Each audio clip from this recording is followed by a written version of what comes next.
Okay, welcome to Vivid Earth, everyone. I'm back today with Ken Cousins from PanTerra. You will remember, or if you, I'm hoping you did watch it, the interview we did about 2 months ago. Um, Ken is the founder of PanTerra Vida and the Gemstone University, for those who are not aware.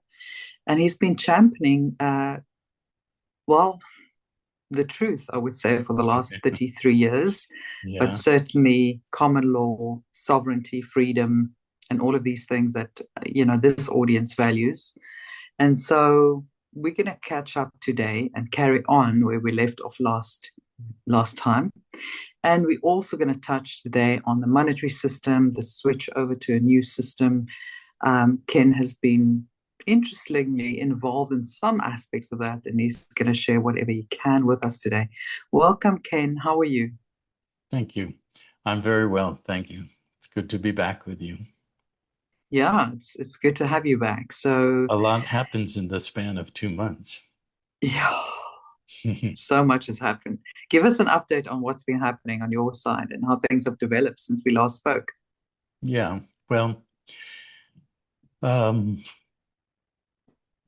basically, we live in a pretty seamless continuum. Yeah, there are events and, sort of spike moments, but we consistently are just every day building what we've been building for many, many years. We, as with many people who are on the leading edge of bringing forth truth and knowledge and integrated understanding of our world and our reality, we live on the edge in terms of money, financial means, resources, and PanTerra is no different. We have had challenges over the years, so a lot of what we have had planned has been built incrementally rather than quantum leaps of exponential expansion. Although we're poised, as many of us around this world are poised to jump off the precipice and be able to start really fully creating and really expanding into our plans and our intentions and all of that. So to say what has been happening in the last 2 months, well, it's more like what's been happening on the greater whole of the world scene, the world screen. I don't think we need to enumerate that. Everybody who's really paying attention knows what's going on. Obviously, there's a tremendous acceleration on the military side of things, and people are sitting on the edge waiting for what they consider or been calling the global currency reset, the revaluation, all of that. So as we get into this conversation, as you and I were talking about before we started recording, I do have a vantage point with certain key information, both in terms of the relationships I have, as well as the long-standing continuum of the work that I've been involved with and PanTerra has been doing for multiple decades. So I do know that dramatic events are here at hand. I mean, they're already happening. That's obvious. But we all are going to have the wherewithal to finally implement and manifest what we've been holding inside of ourselves and working together with each other. PanTerra is a society that has members throughout the world, is no different. Sometimes it's just a matter of scale, and that's all it is. If people have a focus of their mission and their purpose, their will, purpose, and intent, it doesn't matter if it's just a couple, two people who have plans that have been delayed because of all of these purposely imposed limitations, primarily monetary, or if it's a vast worldwide organization and mission or design of what is intended. So the last 2 months is just holding still, continuing to build what we're building and being prepared for what I know is about to happen. So, you would agree that we're on the precipice of something big happening. And we just spoke earlier, a lot of people have been speaking about, no, it's happening next Tuesday for sure. And it's been going on for a couple of years. So you mentioned sort of in their defense, there has been many delays of Yeah. this process. Yeah. And tell us what, I know that you can't speak about everything right now. Maybe soon we will hear more detail, but whatever you can share with us with regards to the currency revaluation and how and when Yeah. it's going to happen. Well, before we do that, the thought just occurred to me that let's go back in time in a time machine. So Hmm. let's go back to the year 1992. That's the year that my wife, Andrea, and I met in March of 92. And the minute That we was my met, first year at university, by the way. yeah, good. What did you study at university? Well, actually, I studied fine art and jewelry design, Oh, yeah. which was interesting. Oh, But good. I'm the type of person that wear many hats. So Yeah, yeah. Well, I went to university 20 years before you in 72, 75, 76, and that's all I wow. did. I had a major. You have to choose a major, and I was actually a philosophy major in the beginning, but I studied everything and anything that interests me. And that's really what really has defined my self-directed education for the last 50 to 60 years. And that's what we have infused into Gemstone University and all the education that we've built, which is really a multidisciplinary, full spectrum immersion in building knowledge, but also working on the more important level of integrating that knowledge, because knowledge without presence of being is just facts. And a lot of Hmm. people have a lot of facts of what's going on in the world, but they don't have a whole picture or a full integration of what's going on. So I'm quite sure that we can help people achieve another level of integration in our conversation today as to what's really going on. And so back in the time machine, 1992, Andrew and I first met, and almost immediately, within weeks, a couple of months, we immediately started being catapulted into relationships, people that we coincidentally, synchronistically cross paths. And we know in hindsight, going back 33 years, there was no coincidences. Everything Absolutely. was very, very precisely, you could even say orchestrated. Who was the conductor? Well, we were at some level of our being.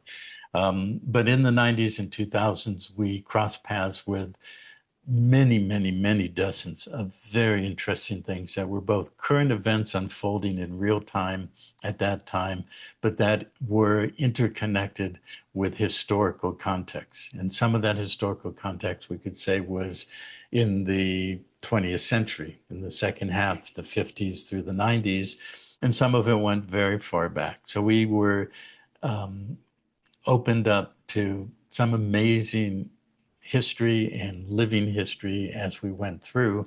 And so when people today talk about, oh, there's going to be a global currency reset, or all the things that people have a lot of, for the most part, superficial understanding. They don't really understand the depth of the historical basis of it, or the depth of the monetary system, or how that works with law and money and esoterica and all those things. And these are all the things that we've put together and built over the last 10 to 15 years as a basis of education and personal process towards integration and opening expansion to our higher self, our higher being, in order to have a more complete and full awareness of what's really going on in this reality, in this world. So in the 90s, in 92, there were things going on that really inform and have laid the foundations for what's going on today. There were things going on the military side. We were interacting with people in the military, or very directly linked to military operations. So a lot of things that are on the internet now, such as finding all the gold under the Vatican, or all the Asian families and the things that people now talk about, and that we have the facility of the internet with videos and so forth. This is not new. It's not like these things were just happening over the last couple of years. These things were established really post-World War II. There are things in the full monetary system that go back to the late 40s, the early 50s, that set the foundations on both sides of, if we're going to just say two sides, the good side, the bad side, what was being implemented for the full takeover of the world system, the full integration of what people call the deep state that now has been exposed. Well, obviously that didn't happen overnight. That's been building for the last 70 years in modern times. It's been building for 7,000 years in larger historical times. Yeah. But let's just talk about the last 70, 80 years. How the monetary system was being structured so that there would be a public system, which we all know is monetized debt and attaches the debt to us individually. We're attached to it as a bonded surety that we're obligated to support, do the debt service and all of that. And then there's a private side. Well, in the macro scale, there's also the public side and the private side. We can talk about that as we go along. So when Andrea and I first connected and we first started engaging with all of this, we were meeting military people that were doing actions to repatriate real wealth, hidden gold, hidden assets in Indonesia and the Philippines and China and all of that. And of course, throughout Europe and the Americas. And we traveled quite extensively. We were first, you mentioned jewelry. Well, my real business career started in my 20s, pretty much carried on for the last 45 to 50 years in the jewelry and gem business. As I just mentioned to you before we started recording, I actually went to your hometown in Cape Town to meet up with a family that owned they didn't own the land, but they had, according to South African law, they had exploration licensing from the parliament to explore for diamonds. And we were going to, Andrew and I took a trip there. We were going to buy that land or that licensing and move it from what's called an exploration license to an exploitation, which means you can exploit what you find. You can actually mine and pull diamonds out and all of that. So I've been involved in the gem business, which took us and took me all over the world. South Africa, Mexico, several places in Africa, many places in Asia, and all of that. And then when we started our deep dive into law, monetary systems, history, current events, esoteric systems, and the private side of what I'm talking about, we started interacting with things going on at that time, including a lot, pretty much most of the key things that now relate to what people are expecting to happen, global reset and all of that. Fascinating. This goes back decades, but as you say, there are literally no coincidences. We divinely map out the blueprint and the roadmap for our life. Yeah, So, for sure. yeah, it's wonderful to see how it all fits together. There are times in life when one just doesn't know if you're going in the right direction, if this is even, the right way to go. And then suddenly everything just fall into place and it all makes sense. And I think the interesting thing is we both actually come from the jewelry and gem business. I've also worked in the jewelry industry for a long time with diamonds and other gemstones. So really interesting. Well, we have to explore that another time together and see what we can come up with. Yeah, indeed. Should be an interesting conversation. But so I mean, there's a lot that we can talk about. I think the thing on everyone's lips is the, kind of financial reset. We spoke briefly before we started recording about, certain trusts that have been set up to, let's just say, kind of get rid of debt, around the world to facilitate this transfer, because you can't just wipe out debt and say, well, it's gone now. You can't collapse the system and then say, oh, well, it's gone. We're just going to restart a new system. It's got to be done legally, lawfully, because you can't have any, backlash at any Well, point. you can't have loose ends, you know. Yeah. A monetary system, an accounting system, it has to balance. And so the thing that people are anticipating is about to happen, and it is about to happen, but they don't have the knowledge and the understanding of what it really means.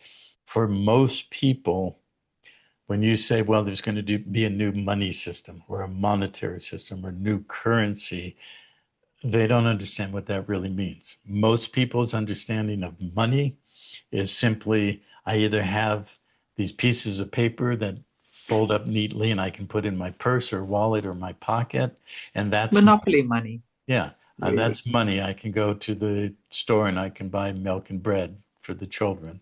Okay, that's money. Or now mostly money is electronic. You know, I can go to the bank and I can then, or I can go onto my computer screen, and that's where I find my money. And then, but people don't understand the mechanism of monetization. Monetization. Well, let me ask you, how would you define monetization? Well, we have this system of basically promissory notes that we use, as you said. They're not valuable in themselves because, in fact, they're not backed by anything, the fiat system that we're using. And the digital numbers on a screen, well, that's exactly just what they are, numbers on a screen. So many times when we borrow money to buy anything, that money doesn't even exist. It's just numbers moved on a screen. And,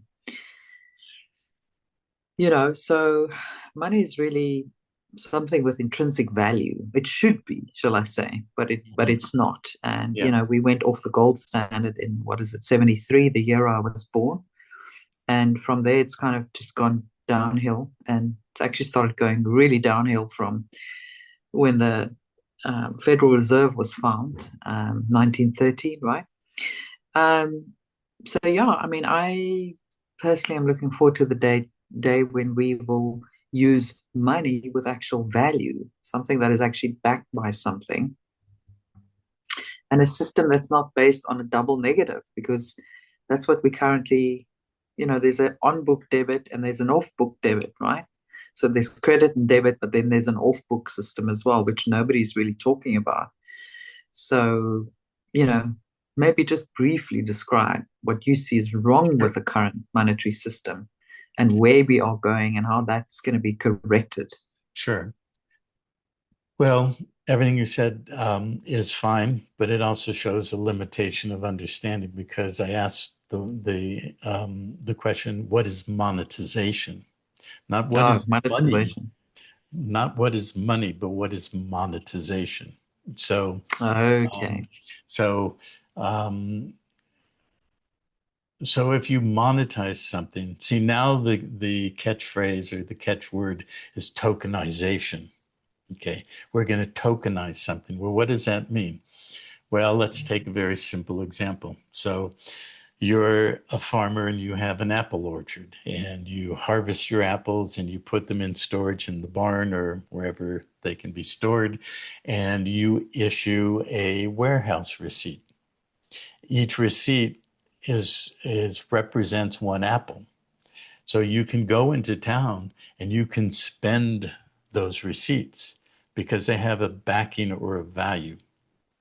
So you can, let's say you harvested 1,000 apples, so now you have 1,001 apple receipts. You can go into town, you go to the butcher and you buy some meat, and you go to the grocer and you get some fruit and vegetables, and you go to the other farmer and you get some milk, and to go to the baker and you get some bread. Okay. And you pay with your Apple warehouse receipts. So then the people who receive that can come to your barn and say, well, I've got 5 of your apple receipts, so here they are, and give me 5 apples. You've just monetized your apples, okay? And you are a private banker when you do that. You've created you're a bank of issue. You've issued a monetary unit that represents something of value. And that's what we would call a parity system. Your unit of value, an apple, is equal to a unit of measure, your one apple warehouse receipt. So there's no inflation involved. Of course, with apples, if people don't come and get their apples, they may start going bad, and then, that causes reverse inflation. It's a deflationary event because now there's more circulating receipts than there are apples. And so when you speak of a gold standard, which has been used on and off for millennia, not just in recent monetary history. But if you read a book by a man named Joseph Farrell, have you ever heard of him? No, I haven't actually. Okay, well, he's an incredible writer and researcher. He's got probably 24 books. And for yourself and everybody listening, I highly recommend his work. But he wrote two books that were sort of companion books. One was called Babylon Banksters, and the other was called The Financial Vipers of Venice. And in the second one, in The Vipers of Venice, he shows or delineates in the research and what he writes and what he correlates to real notated sources, that Venice is really the primary point of origin. People have heard of the Venetian oligarchy or the black nobility. Well, you're really talking about Venice. Venice was in a very specific pivot point geographically between East and West. So they traded East into Constantinople, eventually the Ottoman Empire, and then beyond that into the Far East, into Asia and all of that. But they traded West into Europe and eventually into America.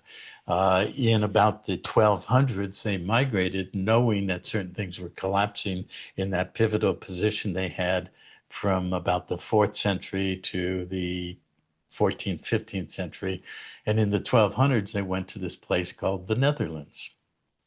And why was it the Netherlands? Well, theoretically, it was because a lot of that landmass was underwater. That's why they had to do all the dikes and everything. But it was also mainly esoterically because they came from the underworld and all of what that means. But the Venetian oligarchy, the black nobility, moved into Netherlands, eventually took over the banking system in England by and through the founding of the Bank of England in 1694.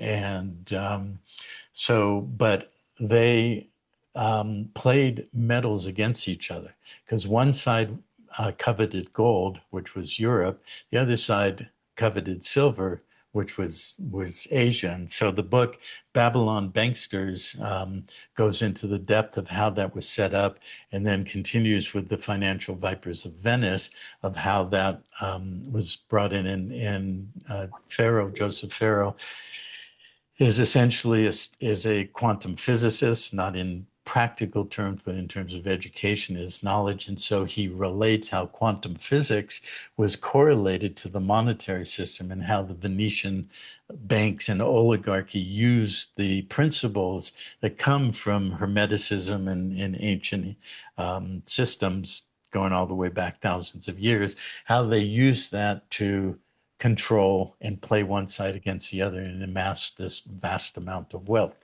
that they eventually brought to the Netherlands and then to England. And there you have the modern, Bank of City of London, Bank of England, and everything that comes out of that.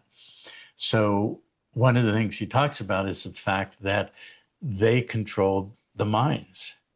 And by controlling the mines and controlling the governmental political structure because of their wealth and their position in banking and the control they had over commerce, they implemented what we now will call the gold standard. But when there's only one metal that you can play against paper, then you can create incremental differentials with exchanges, and how you then implement laws such as one can only pay their taxes with gold and or silver when it became a bimetal system like in the United States, and things like that. So those two books alone are incredibly important for a fundamental education in the macro scale of how governments and banking have all been intertwined and, evolving to the modern control system, understanding what it really means to say a gold standard. And then, as I mentioned, gold and silver became a bimetal standard from the beginning of the United States in the 1790s. There was something called the 1792 Mint and Coinage Act, and that established a set standard weights and measures in a set ratio between gold and silver. Silver was then demonetized in the 1870s, and then they were able to manipulate the paper against the gold, and they could expand the money supply, and then they can contract it. And they forced the situation with a panic in 1907, where the banks were insolvent, and there was, panic with the banks and illiquidity. And then eventually got the Federal Reserve to come in. So what the Federal Reserve System did is it set it up where a private bank could issue what we now call a central bank, could issue the currency against the obligations of the sovereign treasury. And that's what existed in the United States and worldwide, basically, but starting with the Bank of England in the 1690s and then the Fed in the 19-teens, so that you could create a bubble and issue a lot of paper. And see, once you start issuing paper, you don't have a parity system. You don't have one unit of measure for one unit of value. So if you were the apple farmer and you had 1,000 apples and you issued 2,000 certificates, you've inflated the real value. You've reduced the currency value in half. And if you can parlay that and play it against, supply and demand, you can end up, that's a simple base, but you can end up with the modern monetization of debt. And so in one way, you could say, yes, there's nothing backing the fiat currency.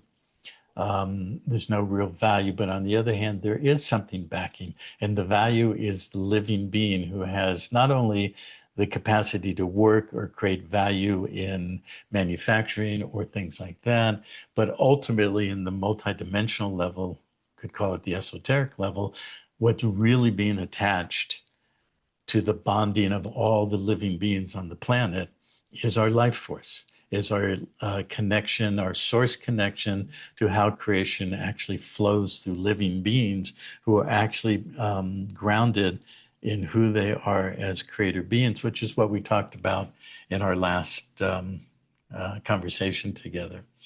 And so the key point is monetization. What is it that you're monetizing? In the existing system, they've been monetizing debt, hypothecating the ability for the individuals, the corporations, and the businesses to work in the future to create value that will be monetized, that will then support by debt service the debt that's created today. That's called a hypothecation. Hypothecation is projecting value creation into the future and monetizing it today. When they monetize it today, they are bonding the creator, you and me and everybody who is going to be bonded as a wage slave and have to debt service and pay the monetary issue back, bonding our life force, bonding our ability to create, projecting it into the future. So that can work if it's an honest system. But of course, it's not an honest system. We know that. There's so much, when I mentioned going back into the 90s, the things that we interface with, especially when we travel to China and Indonesia and the Philippines, and there's tremendous history in those countries that go back hundreds and thousands of years. There's tremendous history of the families that going back to when they were trading with Venice in the 1200s, and well, actually way before, because Venice was founded in the 400s. Basically, the individuals who created families, who created lineages, they broke away from Rome. So there was always this rivalry between Rome and Venice, and that happened in the 400s. Of course, there's history that goes back hundreds and thousands of years. We'll leave that for another time to discuss. But they set up what they set up in Venice because of the water. They could defend themselves better as a water, um, uh, you know, um, what do we call it? Plantation, not a plantation, a colony, but basically a settlement Mm. on land surrounded by water. They became a naval Mhm. force. And basically, by having that naval capacity, they could go to Constantinople, they could go to the east, they could go west, and they could play one side against the other. And they accumulated vast amounts of wealth. So when we're talking about the currency reset, it's really a misnomer. The currency is not being reset. It's the underlying foundation of what is monetizing real value that has real physical world economic relationship to what is created within any bordered domestic zone, call it a country. And there's 200 to 250 countries and a lot of sub-entities, tribes, and so forth. But if each one of those aggregate whole of a grouping of living beings is creating value, they can monetize that value. Can they monetize more than what they create today? Well, yes, you can extend it by hypothecation into the future, but it has to be grounded on real value that's being created and the hypothecation going into the future is what we call credit. And the word credit is based on the Latin word credo or credere, which means to believe. So you issue me credit, and because you believe I have the capacity to create value, that I can really settle and close that credit. And that gets into really basically what is the difference between currency, credit, and coin. Coin is actually real money. The Yeah. coinage acts that are set on standard weight and measures that have fixed ratio between silver and gold that creates a bimetal grounding point or a standard by which we can coin those metals and have the stability of that to be units of exchange. I can exchange a silver dollar for some of your apples, and I'll eat those apples, and now I've consumed them. But you have something that is real, that's standard, that you can hold as a unit of account that you can accumulate as wealth. And when they removed all the metal from the system, which happened in two steps. The gold was removed in the States in 1933. The silver was removed from circulation in 1965. Then 6 years later, the international, and let me back up a second, the gold was removed in 1933 from the use by the public. The public had to turn in all their gold. But Mhm. internationally, the United States dollar was still the standard by which everything else was measured, and that was a fixed rate of exchange for the currency being issued, Federal Reserve notes that could be brought back to the United States in exchange for real metal. But that was cut off in 1971. And then you got the monetary issue attached to the consumption of petroleum, the petrodollar. So you started expanding the issue of all of these Federal Reserve notes in vast quantities to the point where I don't know what it is today, but not too long ago, it's like 84 million barrels a day. And the only way you could buy that oil from the producers was with Federal Reserve notes, the petrodollar. Yeah. So the United States expanded its monetary issue vastly. And it was a true fiat at that point because it was based on something that was being consumed, which was energy. Theoretically, that energy was going to go into industry and manufacturing and so forth to be the motivating force to create value. But we know that, it's been completely chopped up. And basically, the end goal was to create so much debt worldwide with all the countries and all the central banks and all the bondage of the franchises and the individuals to collapse everything so that in a bankruptcy mode, all of the people, persons, and property would be liquidated damages for a liquidation of the bankrupt entities, which were nation-state corporations. But a lot of things happened in between in the last 30 years and going back to the last 60, 70 years. And that's what people now call the white hats and the currency reset and all the rest of it. It's not per se a currency reset. It's a dividing line between the bankrupt debt system and a new system that will start as solvent, where the monetary issue of each domestic area, a country, South Africa, Zimbabwe, Mexico, whatever, what they issue each year will be synchronized with all the issue worldwide, with all of the country issuance, and it will be actually a balanced book system. So what will be monetized is actual real value creation, gross domestic product, and reserves that are accepted and standard worldwide, which will include gold. It will include other intrinsic valued items, and as well as things that we would call commercial paper or securities from sovereign entities like countries and further down. So that's where we're going into, is monetizing real value and a separation from all of this debt of the last 100 to 500 years. But all of that accounting, everything that's been issued for the last 150 years, things that people refer to as historical bonds that were issued by many countries, they were issued denominated in gold, and they were the cabal system attempted to sweep it all under the rug and just make it go away. Well, those have all been brought forward. They have to be settled. Every account on the planet has to be settled. There has to be an accounting balance between the old system and the new system, and there has to be sufficient real asset value that underlies the new system. So it's not so much a currency reset as a resetting of the monetization in a solvent system, so that one apple is equal to 1 unit of measure your warehouse receipts.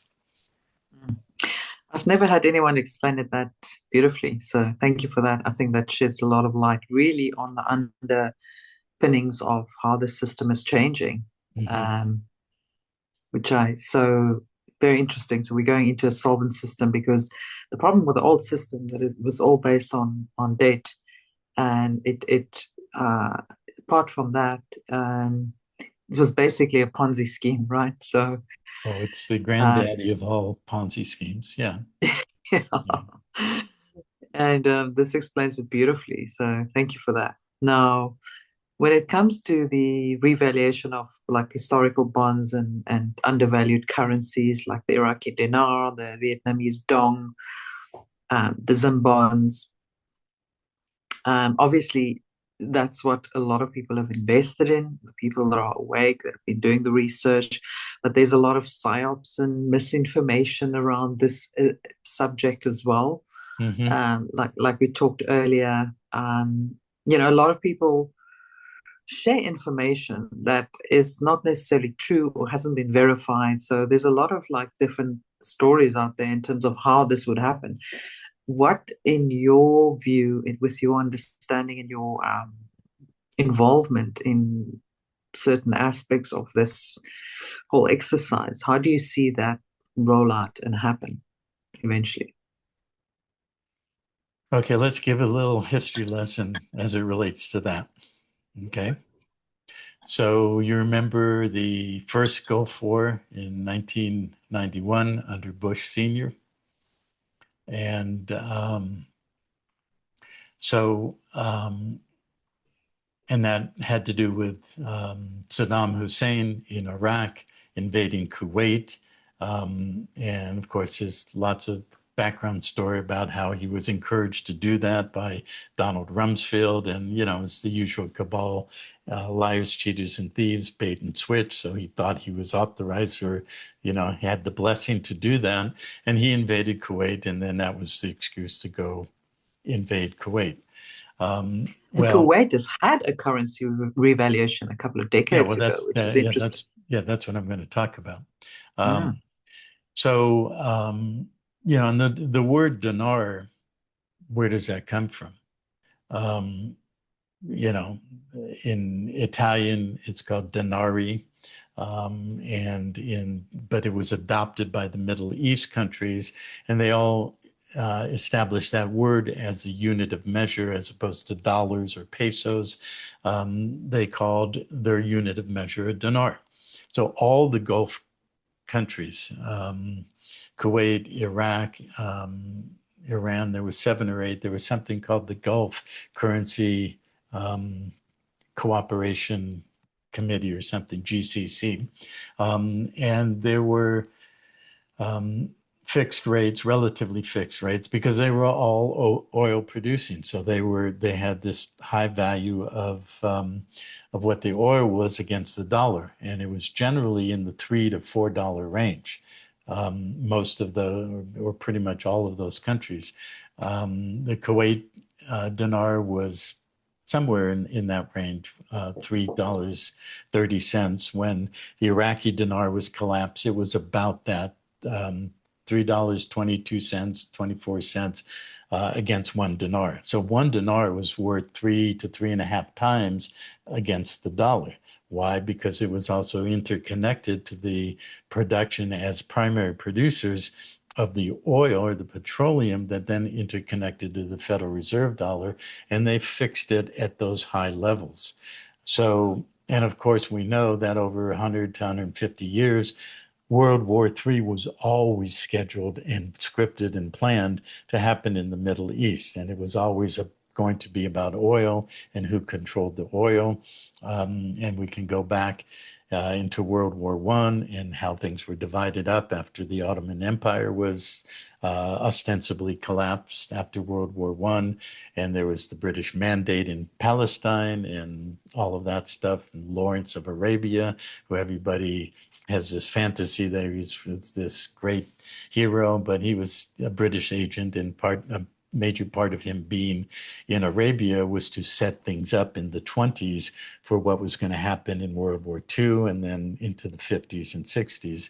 So these things have been planned for hundreds, if not thousands of years. And so the Kuwaiti dinar, when the U.S. went to war with Saddam and had this first Gulf War, and if you remember, Saddam retreated and set all the oil wells on fire, these big plumes of black smoke. Do you remember that during that war? Mm. When you were going to university, actually, in 1991, Mhm. 92. Mhm. And they collapsed the Kuwaiti dinar. Part of that was because Saddam came in and he just flooded the market with counterfeit Kuwaiti dinar. So that was in 91, 92, 93. So in 94, they issued what they called the NKD, which was the new Kuwaiti dinar. And so this was to stabilize everything, but they had already collapsed it. And all of the guys on the inside, under the bushes and, Yeah. all the nasty ones, they were all in on it.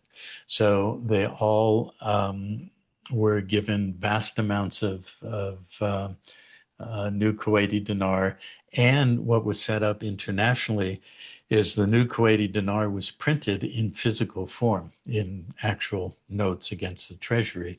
And they were put into containers, huge amounts of containers, navies full of containers. They were all shipped to all the manufacturing countries, especially in Asia, Korea and Thailand and Indonesia, and they were given to those countries. So containers full, and they were stashed somewhere secure and safe. And they were told that they had to hold those for 10 years. And they would be able to retire them and go back to like warehouse receipts, go back to the treasury and be given fungible, usable currency in the new system. In exchange for that, they had to issue credit. So Thailand and Korea, South Korea, et cetera, Hong Kong, they issued credit to Kuwait. So Kuwait now had a lot of credit that it could spend with manufacturers in all these countries and or in other countries, and they could rebuild the country.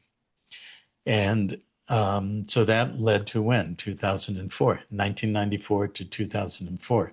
The reason I know all of this is because when I was going to China and Philippines and Indonesia and connecting with a lot of banking and a lot of very hidden esoteric things going on in the world at that time, I was working with a man who lived in Spain at the time, but he was Australian, and he had left Australia and he lived in China and Hong Kong for like 3 decades. And he met all of maybe not all, but he was very connected with the large portion of what people call the Chinese elders, the Chinese families that go back The dragon families.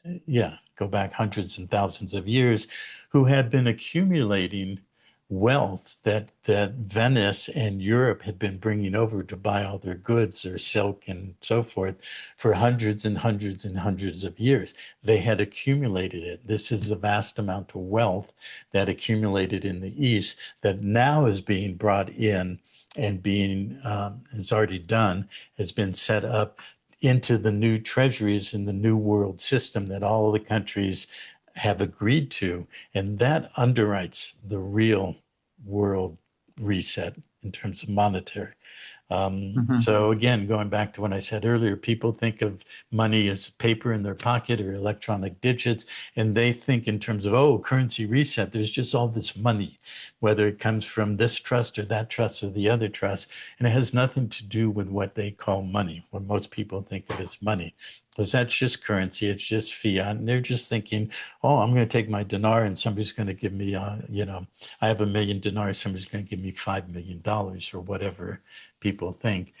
And it can't happen that way because it has to be done on a solvent basis, meaning there has to be a unit of value against any unit of measure. And over the last 15 to 18 years, almost 20 years, Iraq has produced quadrillions of dollars. Zimbabwe has produced quintillions or septillions of these $100 trillion notes. You could have, a quintillion worth of Zimbabwe dollars in your pocket, and people think they're going to get a call and an 800 number and they're going to go exchange it. And there's lots of people out there who believe they're going to get 1-to-1. Oh, I have this Zimbabwe 100T note that I'm going to go to the bank when they call me, and they're going to give me $100 trillion. I'm going to be a trillionaire. Doesn't work that way, But the precursor to the Iraqi dinar was the new Kuwaiti dinar. And they set it up with what I've just described, with the 10-year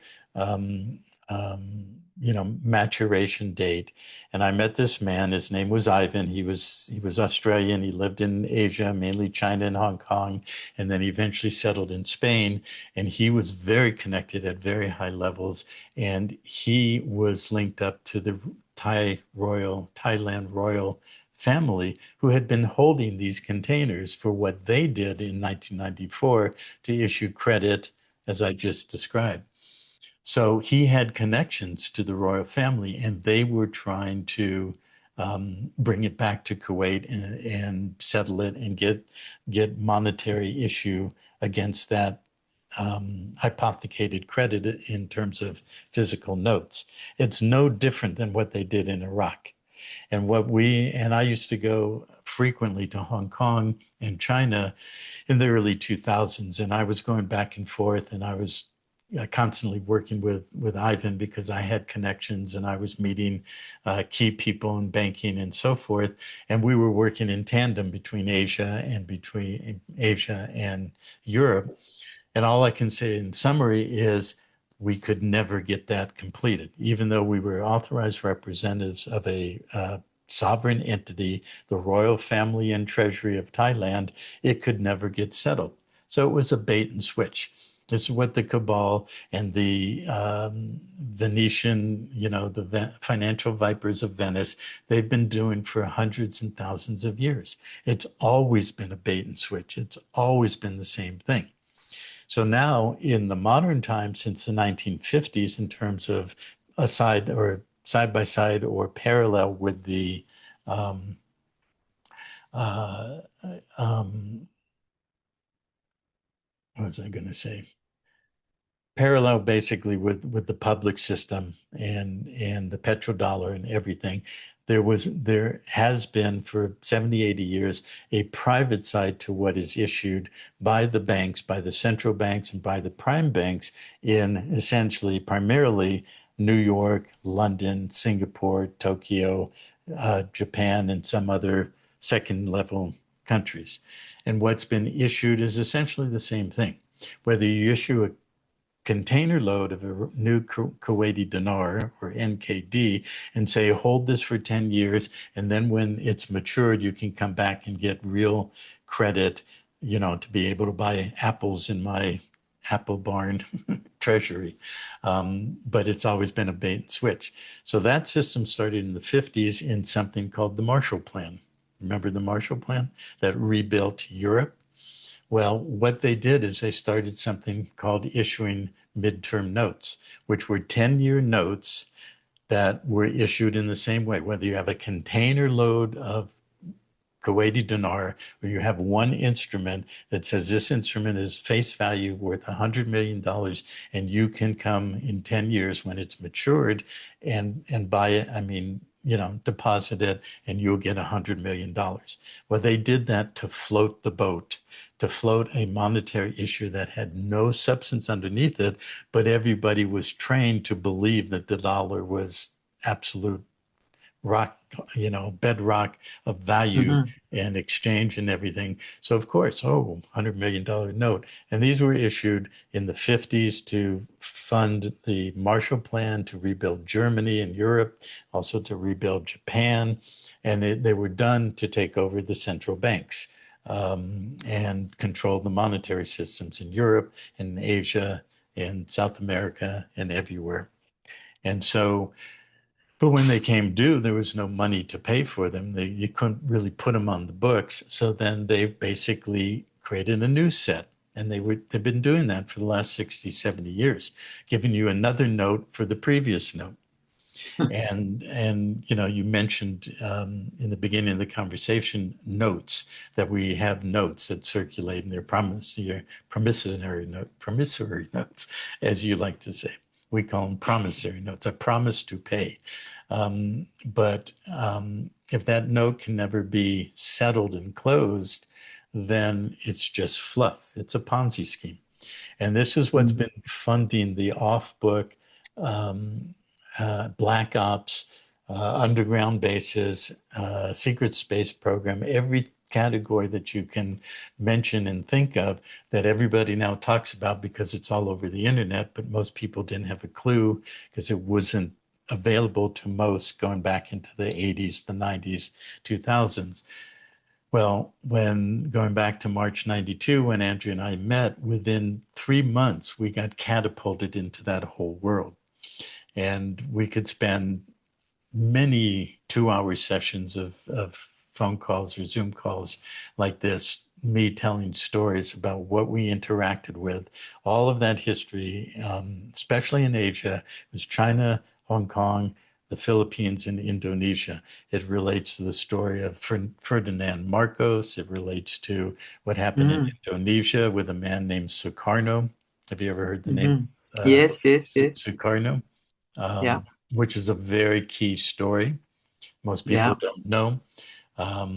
Maybe I'll come back to that in a minute. But Mm. basically, these are the kind of things that we were interacting with, and has laid the foundation of my understanding the monetary function. Then, as I started studying the law and the legal context of it, and this is what we teach in Gemstone University and in PanTerra, so that people have a true comprehensive whole understanding and true factual and awareness, integrated grounding in both world history, current history, ancient history, and everything else related to it, whether it's history of Rome, history of Sumer and Egypt and Babylon, all the esoterica.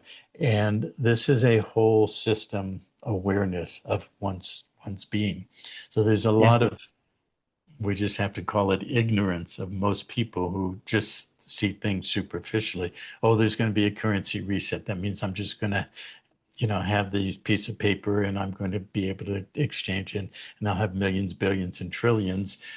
There is going to be an extraordinary reset, and there is going to be an extraordinary expansion of what's available to all people around the world for us to actually use and to apply to doing real things in a real physical world. Yes, we're spiritual beings dealing with, integrating our multidimensionality and things we talked about in our first session.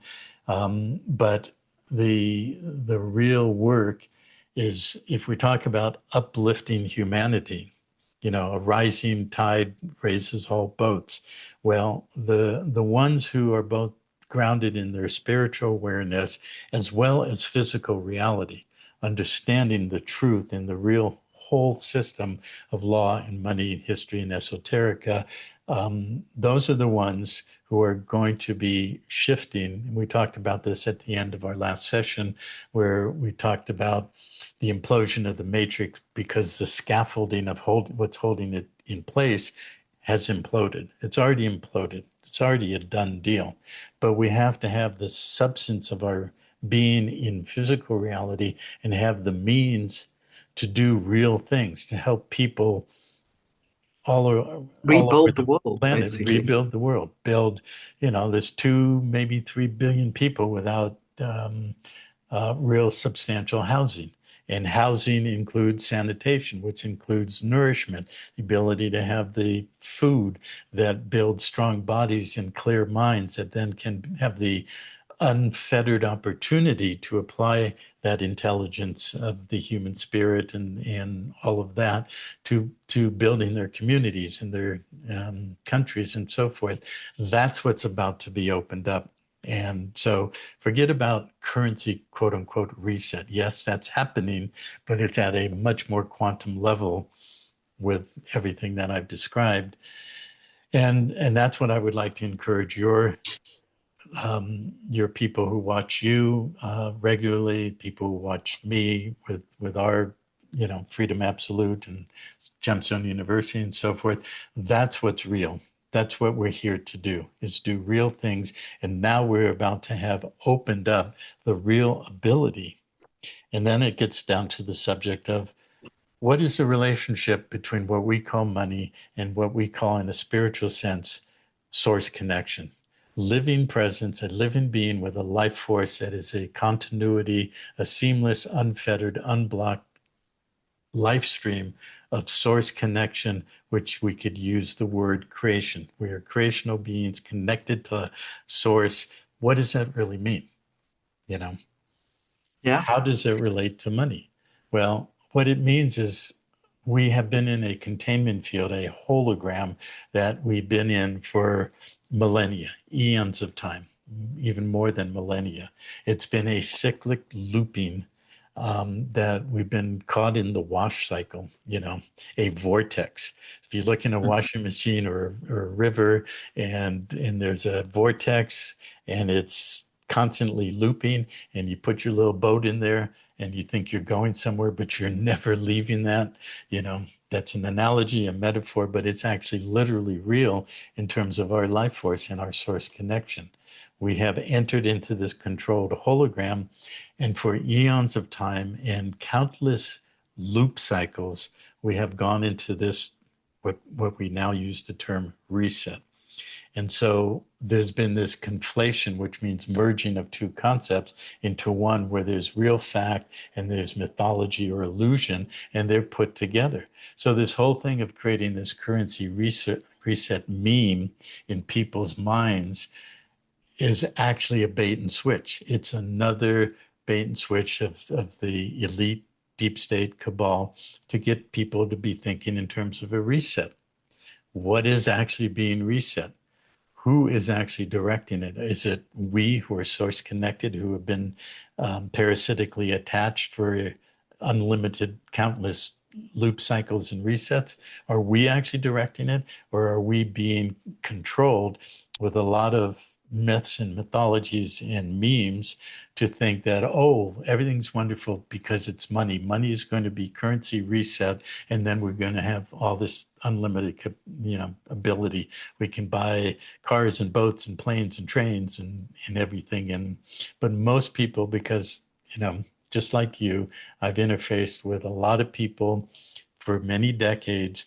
And in the New Age reality, in the metaphysical world, in the multidimensional world, spiritual world, and also in the real world. And I have a juxtaposition of seeing all these facts that I've actually lived and integrated with my research and study and actual application side by side of where all this fantasy and mythology is developed and sustained. And most people don't understand how they're controlled when they think they're doing real work, real spiritual work, and so forth.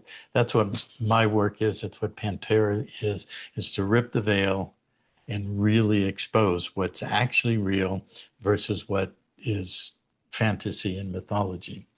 And it does get down when we're talking about source-connected beings who have been parasitically attached by the cabal, the elite, the deep state, and everything behind that. It gets down to the juxtaposition between money and source connection and life force. What is the relationship? How would you answer that? How do you see the relationship between those two? Well, I think, if we want to build a new world, a new earth, the two's got to be weighted equally. You got to do the spiritual work to fully understand what does that source connection mean and what are we here meant to do. Right. People who do not have that understanding is going to have a very rude surprise with regards to thinking they're going to get really rich really quickly and not having that foundation of the spiritual Right. connection and They haven't understanding. substantiated We're just going to themselves. end up where we are Yeah, now. exactly. And that's my point, that if you don't have grounding in the real physical world, which includes all of the manipulation, all the lies, all the distortions, and you can juxtapose between what's real and what's mythology and fantasy and belief systems, then you're still going to be lost. You're still not connected, and it really is a juxtaposition. You have to be able to see all of the holographic reality and the false narrative and all of the distortion of everything while side by side really being grounded, what we like to refer to as substantiation of one's being, because in your being you do have the capacity, we all have the capacity to see what's real. And a lot of the work that we do in PanTerra has to do with unwinding or unveiling all of the bullshit, all of the mythology. And we have a platform where we are able to chat in group. It's a private setup, so it's only for our members. And we've been using the one we have now for about 5 years. We've used a previous one for several years, and we have been interacting with thousands of people who have come, and a lot have gone as members of PanTerra, and we are able to see and work and directly interface with a lot of the mythology and the belief systems that people bring in. And those could be defined as New Age beliefs, spiritual beliefs, traditional religious beliefs, political beliefs, money beliefs, and all of that. And the intensity with which people will hold on to what they believe is real when it's really not. And we have the very easy facility to see the difference between what's real and what's not because of our vast experience, because the integration of real experience, interaction with all these things that I've just described, just a few of, and deep research in all these subjects, including the metaphysics, including the fact that when I was in my teens and 20s, I was a card-carrying New Age, raise it up the flagpole. I believed in all those things. I believed in ascended masters and all of those things. Uh, but especially after I met Andrea and we could work together and really unravel and see and pierce through and see the bullshit and the belief from what was real, the infiltration of the mind in the being entangled with the belief systems in all those subjects, religion, New Age, etc. It's so vast and it is so hard to pry people's death grip on them, pry it loose so they can actually see what's real. And we've had that experience for many years now, especially by direct interaction and being on our chats and direct Zoom calls and all of that. But part of the unveiling that's happening now is all of those things are being ripped away. You know, we're in the great unveiling. We're not in the great revealing because reveal means to veil again. Mhm. Revelation means to reveal. You know, that's for the root Oh, of the wow. word. So Never thought we're about it like that. we're in the But great unveiling. Okay. We could take the book of Revelation in the Bible and we could unveil it.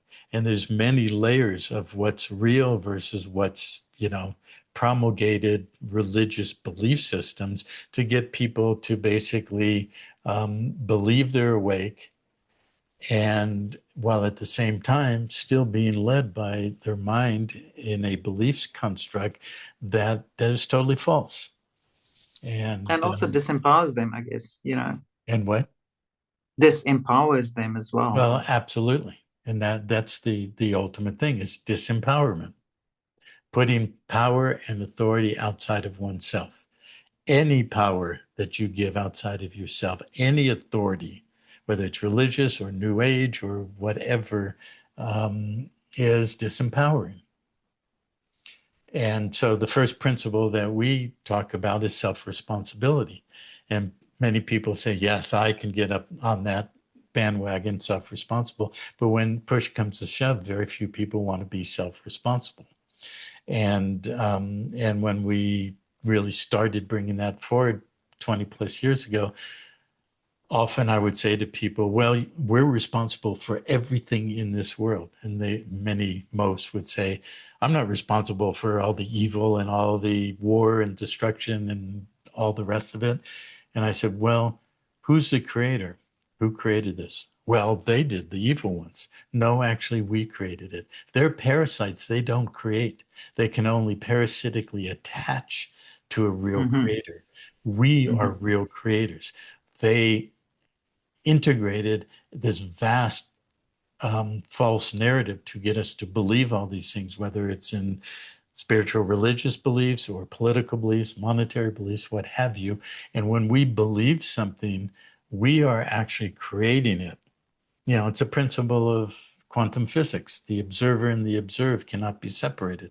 And when you observe something, whether it's a subatomic particle or a galaxy, you are participating in the creation. That's what it means to be source connected and being a individuated life stream of the whole of creation because we are creating it. So the parasite came into the system, created an encapsulation or a containment field, and then created a narrative that we are entrained and have been in creating it. So who's the creator of this world system? We created it. We didn't design Yeah, it. We didn't create the blueprint, but we yeah. created it. And so if we They take manipulate us if to we create take it. yeah, and if we take full responsibility for that creation, then we have the power and the authority to uncreate it and redirect our capacity to create into something that is real, that is completely aligned with the living substance and life force of all living things, not just bipedal hominids called humans, but everything, all of life. Because obviously, the parasite, as any parasite will do, is attached to the living system to exist, and it will eventually kill the host. And that's what we're Yeah. seeing is the exponential accelerated pace of that self-imploding annihilation of all of life. And they don't care. They're so psychopathic that they don't care and they think that they will survive. And why is that? Because we have been in a loop cycle. And at the end of that loop, there's always been a, apocalyptic or cataclysmic collapse, but then a resetting. That's what the Yeah. book of Genesis is. All the book of Genesis is the reset of a time cycle. So what we're here to do is step above that time cycle and start creating something that is based on real living, real life. Mm-hmm. Wow. That provides a new perspective. But yeah, I totally agree. Until we prepare to take full responsibility for everything in our world, we're just going to continue playing the victim and disempowering ourselves instead of taking charge and changing things the way we want to see it change. Always blaming somebody else. Well, how can you change anything? So, but I think a lot of people might be alarmed by what you said about the currency revaluation and that they not, are you essentially saying they're not going to be able to trade in their bonds? Because a lot of people do have that, sort of spiritual foundation, and they have humanitarian projects that they have put together to help rebuild the world, to help re-educate, heal, whatever aspect of that rebuilding process. People that have committed to that, and they want to use the funds for good. Yeah. So what are you saying about trading in current exotic currencies and bonds? Are you saying it's not going to happen, or it's not going to happen the way we think it will happen, or not Well, to the extent? yeah, all the above. For some people, it won't happen at all. For the people that you're describing, I can't say at this time the mechanism of how that will happen.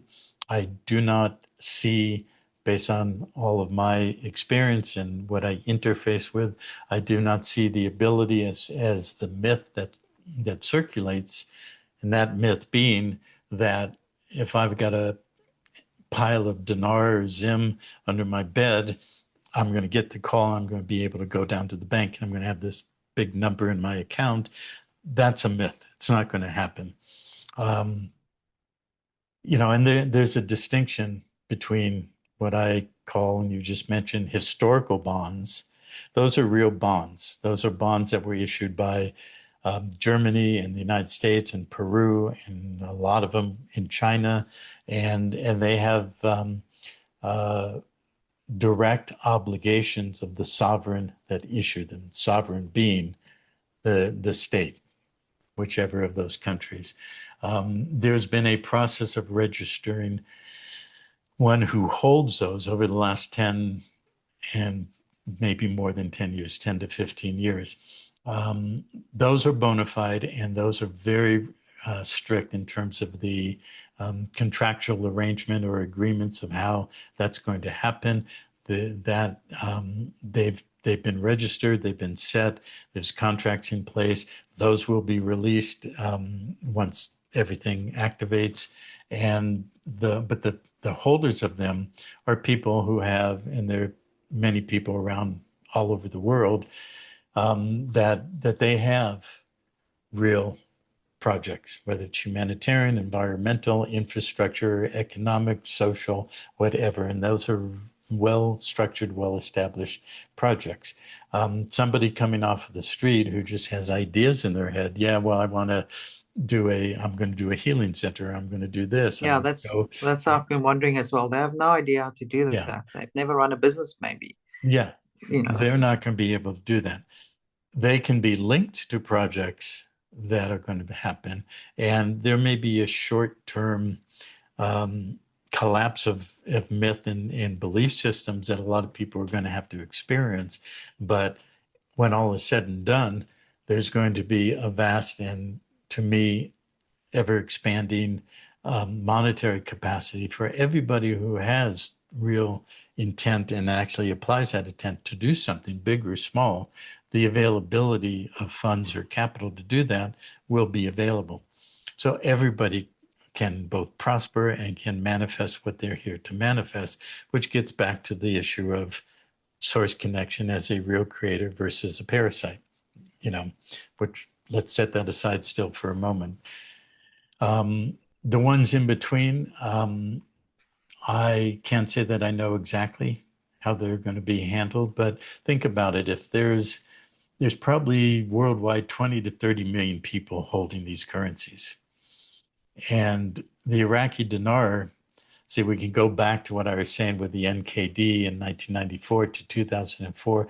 Well, that overlaps with the invasion of Iraq in 2003, because what did happen in 2004 is the elite were allowed to do what is now the general fantasy or myth that everybody's holding dinar, Iraqi dinar, is going to be able to turn what they paid $1,000 into $5 million. Yeah, because that did happen, right? Yeah, In well, Kuwait, they did have that the happened with the revaluation. A lot Kuwaiti of people dinar. did get very rich. Exactly. But they were part of the elite. They were on the inner circle. They were told in 1994, take this, stash it, you'll be told when you can exchange it. So the elite were able to do that. The sovereign nations that issued all that credit, as I described, like Thailand and so forth, they were not able to do that. And then that was, 1994 to 2004. If you remember, in 1997 was the great currency collapse or monetary collapse throughout Asia. All of the Asian countries had attacks, mainly by George Soros, on their currency, and it was all manipulated, and they had fast collapses of their economic and social systems, which then enabled the cabal to put in their generals and controllers and all the rest of that. So it was one massive, continuum of a fustercluck throughout the 90s, 2000s, and so forth.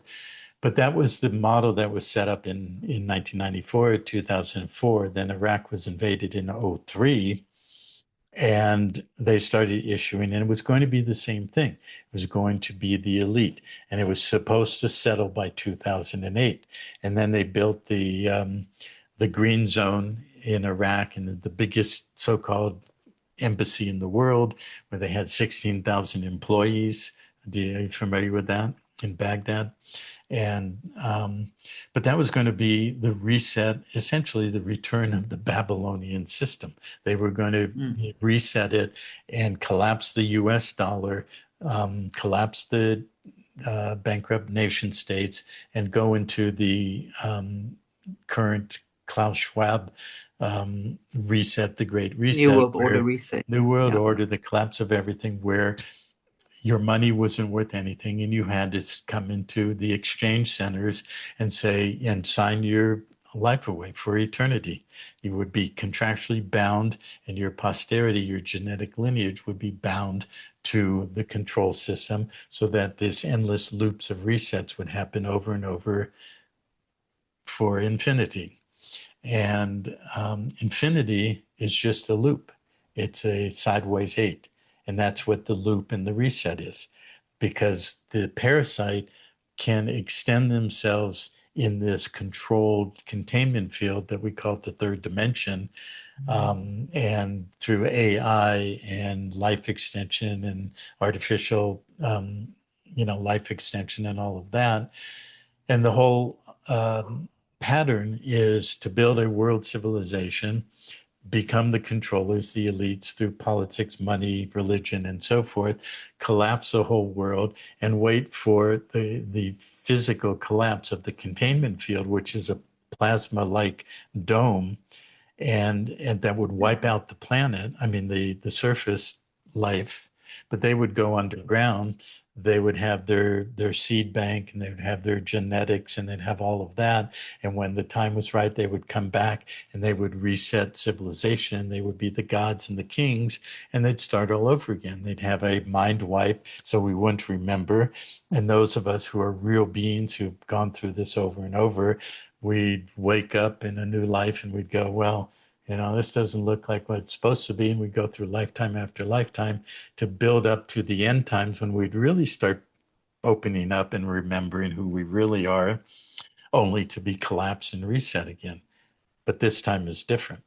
So what they were going to do with the Iraqi dinar, and then they brought the dong in from Vietnam. They brought the zim, and they set up all the agreements and systems. They were going to do the same thing. They were going to collapse the global monetary system and force us to contract. You want to live, you want to eat, you have to sign it away. And contracts are binding forever unless you properly, timely, and lawfully rescind, revoke, and terminate that contract.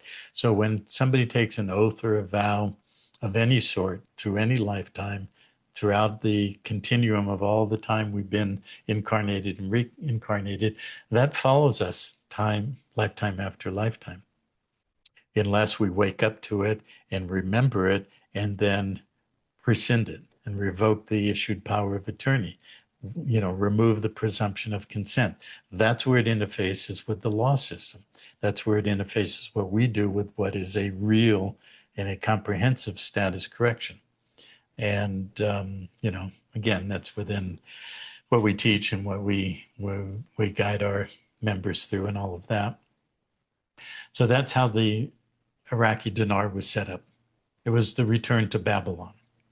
And they were going to reinstitute the original Babylonian system, the true system of bondage, contractual obligations, and perpetual enslavement. And then carry us through the loop, the end of the cycle, and carry us back to the next reset as they go underground, and then they come back as the gods and the kings.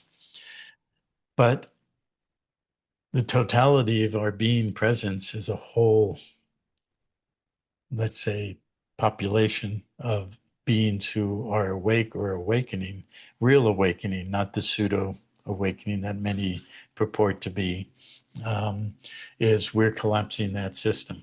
And we are doing a real reset, and that reset is back to full integration with source, with creation, being a co-creator being, and not being attached to a parasitic system. Wow. Okay. That is quite a bombshell. Now, where do you see, if anything, Nisara Jasara fit into all of this? Mm-hmm. Well, the original Nasara, as the legend goes, do I have absolute direct knowledge and experience of it? No, but it goes back to the 1990s, 90, 91, Yes. 92. There was something that was very real that was a co-parallel function along with Nasara, and that was called the farm claims. And the farm Yeah. claims originated in the 70s when, if you look at the history of the 20th century, it was a systematic expansion and collapse. And every time you expanded, or they expanded the money system and they made easy credit, and then you could spend credit, but it was attached by, collateralized obligations. So if you expanded your farm because you had all these newfangled equipment and new seeds and all kinds of new things. And hey, if you just get all this stuff, you're going to double, quadruple, octuple your production. You're going to make more money. And then the farmer says, well, but I don't have the money to pay for all of that. Oh, well, come on down. We'll give you credit. And then they obligate the debt service and the farm and so forth to that, and they expand the bubble and then they collapse it. It's cyclical. They've done it every time since the 1930s. It's called a flexible monetary system. It can flex and expand. You can't do it when you're grounded in a parity or a fixed standard, like a gold standard or gold and silver standard, but you can do it when you have a completely flexible monetary system that you control. So they did that in the 50s and 60s, and then they collapsed all the farms, and most of them went to foreclosure or bankruptcy, and they took all the farms and they aggregated them into the mega farms and the industrial farms. And then you could do mass glyphosate and mass terminator seeds and all the rest of it to control the food system. But a group of farmers came in to the political arena, and they sued, and it was a class action suit, and it went to the Supreme Court, and it was settled in the late 80s, early 90s. And there was something called the farm claims. And basically the settlement was, yes, we will compensate everybody who's been hurt in the farms, but we can't do that for a exclusive class. We have to do it for the general class. And that general class was all the American people. So then they set up this farm claim process. You've heard about it. You're shaking your head, and Yeah. you know about, well, this is how it was. So in 91, 92, there was a few key people who was actually was led by a military man, an ex-colonel. And when I say right after Andrew and I met in March of 92, we got catapulted. That was the first thing we got catapulted in. We met a key player who was connected to the man who was this colonel who led the whole thing. It was a military operation, and I became a authorized agent. And anybody who wanted to do that, they would pay $200. I got to keep 50, and I give the 150, and that was their fee to get entered into the registry. And there was a set of questions. Have you ever been, did you go to high school? Yes or no? Did you go to college? No. Did one of your parents die of a disease, cancer, heart attack, or whatever? And every time you checked one of those off, did you file bankruptcy? Did you have a foreclosure? Did you have a repossession of your car? Check one off, it would give you a credit. We'd add it up, and then your number would be like 30 or $40 million, some much higher if they had a lot of problems in their life. And those were the farm claims. So that happened concurrent with NESARA, which was supposed to have been issued by the during the Clinton years by the Congress, but then it was sealed. It was supposed to be activated, and then there's the story that it was going to be activated on September 12th, 2001. 911, and so the day before 911 happened, and that could be absolutely true. It could be relatively true. It could be a urban myth combination. I can't say for sure, but I do know way back then in the 90s when 911 happened, because we were connected to the circuit of people that we knew about that right away. So we knew about NESARA going way back then. And the original NESARA stood for National Economic Stabilization and Recovery Act. Yes. But then when Bush was president, he changed it. He changed it to something, I forget exactly, but it was security instead of stabilization. Yeah, exactly. Yeah. And so this is what they always do. They mirror things, because that's all they've ever done is mirror. They're masters in mirroring something that's real and creating an obverse and has the similitude of reality that attracts most people who don't have the perception and capacity to see through that veil and see the mirroring. And in a whole system, quantum of the whole world system and history, that's what I was leading to ask you. How do you see source-connected beings side by side or juxtaposed with the money system? The money system is an obverse mirroring of source connection. How we create, as people refer to it as the source code. Well, the source code is essentially we are eternal and universal beings. Source connection just means essentially we have the implicate template of creation itself in our being. It may be coded over with entanglements and distortions, beliefs, and all the rest of it, but our true being is one and the same with all of creation. So we create, and we're like a universal stem cell. Biology or biological stem cell is a stem cell can adapt or change any form to whatever is required to repair the biological system. If a heart needs to be repaired, it becomes a heart cell. If a liver, all of that. That's why people want to have heart stem cells to heal themselves or repair. Well, we're like universal stem cells. We can come into a creational field and we can create as we will and direct our creational intent to create anything we want, as long as it's in alignment or co-creative um, um, synchronicity or synchronous with life itself. It doesn't harm anyone, doesn't harm life, and all of the rest of that. But what the parasite did is it created a mirroring of that source code, and it created a monetary code.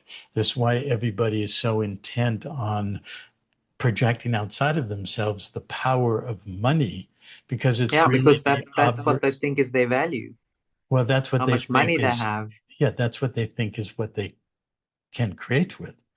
But for every Yeah. dollar in your bank or your pocket, it's actually debt. And that debt is attached to a living being somewhere. So if you accrue and accumulate more Federal Reserve debt instruments, that takes away from the other. You know, that goes back to the false New Age belief of the law of attraction.